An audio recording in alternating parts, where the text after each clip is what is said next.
අද පාඩමෙන් ඔයාලට උගන්වන වාක්‍ය ටික මාරම වටිනවා. ඒ නිසා මේක පාඩම් කරලා තියාගන්න. Ask out. Ask out කියන්නේ invite on a date. Invite on a date කියන්නේ පෙම් හමුවකට ආරාධනා කිරීම. කියන්නේ coffee date එකක්, restaurant එකට යන්න, ඒ වගේ එකකට ආරාධනාවක් කරන එකට අපි කියනවා ask out කියලා. Back down. Back down කියලා කියන්නේ give up a position. ඒ කියන්නේ රස්සාවකින් වගේ දෙයකින් ඉල්ලා අස් වෙනවා. එහෙම නැත්නම් back down කියන්නේ අපි fight එකකදී වගේ පසුබහිනවා. වැරද්ද පිළිගන්නවා. අන්න ඒ වගේ වෙලාවට අපි කියනවා back down. backup. backup කියලා කියන්නේ support නැත්නම් මේක copy. ඒ දෙකටම අපි පාවිච්චි කරනවා. backup එකක් කියලා කියන්නේ backup කරනවා කියන්නේ අපි support කරනවා, උදව් කරනවා. හරිද? ආධාර කරනවා. ඒ වගේම තමයි මේක copy කියලා කියන්නේ ඒකෙම කොපියක් අපි තියාගෙන ඉන්නවා. backup කරනවා කියලා අපි කම්පියුටර් එක පාවිච්චි කරන්නේ ඒකට. breakdown.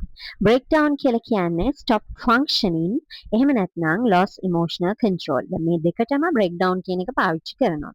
එතකොට stop functioning කියලා කියන්නේ ක්‍රියා විරහිත වෙනවා. වැඩ කරන එක නැති වෙනවා. ඒ කියන්නේ කැඩෙනවා. මොකක් හරි භාණ්ඩයක් කැඩෙනවා. එහෙම නැත්නම් විදුලිය ඇන හිටිනවා වගේ වට අපි කියනවා breakdown කියලා. car broke down කියලා ගත්තොත් ඒ කියන්නේ කාර් එක කැඩිලා. ඒ වගේම තමයි lost emotional control කියලා කියන්නේ අපිට ඒක තවදුරටත් ඒ හැඟීම හිර කරගෙන ඉන්න බැරුව පිට කරන එකට. ඒ කියන්නේ she broke down in tears කියලා කිව්වොත් එයාට තවදුරටත් ඒක දරාගෙන ඉන්න බැරුව ඇඬුවා. මේ වගේ වටිනා දේවල් ඉගෙන ගන්න අපේ channel එක follow කරලා YouTube channel එක subscribe කරන්න.